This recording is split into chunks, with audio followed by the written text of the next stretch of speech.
Today I'll be reading one of Shaun Tan's tales from Outer Suburbia. This one is called Eric. Some years ago, we had a foreign exchange student come to live with us. We found it very difficult to pronounce his name, but he didn't mind. He told us to just call him Eric. We had repainted the spare room, bought new rugs and furniture, and generally made sure everything would be comfortable for him. So I can't say why it was that Eric chose to sleep and study most of the time in our kitchen pantry. It must be a cultural thing, said Mum, as long as he is happy. We started storing food and kitchen things in other cupboards so we wouldn't disturb him. But sometimes I wondered if Eric was happy. He was so polite that I'm not sure he would have told us if something bothered him. A few times I saw him through the pantry door gap, studying with silent intensity, and imagined what it might be like for him here in our country. Secretly, I had been looking forward to having a foreign visitor. I had so many things to show him. For once, I could be a local expert, a fountain of interesting facts and opinions. Fortunately, Eric was very curious and always had plenty of questions. However, they weren't the kind of questions I had been expecting. Most of the time, I could only say, "I'm not really sure," or "That's just the way it is."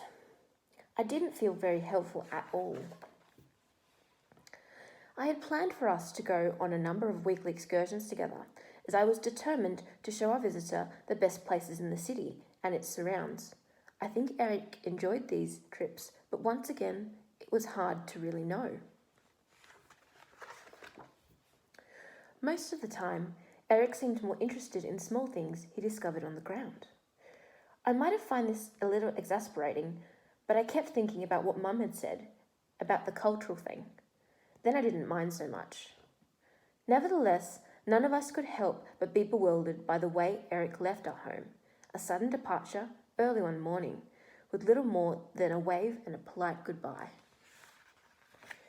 It actually took us a while to realise he wasn't coming back. There was much speculation over dinner later that evening. Did Eric seem upset? Did he enjoy his stay? Would we ever hear from him again? An uncomfortable feeling hung in the air, like something unfinished, unresolved.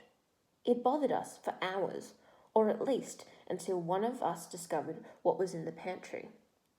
Go and see for yourself. It's still there after all these years, thriving in the darkness. It's the first thing we show any new visitors to our house. Look what our foreign exchange student left for us, we tell them. It must be a cultural thing, says Mum.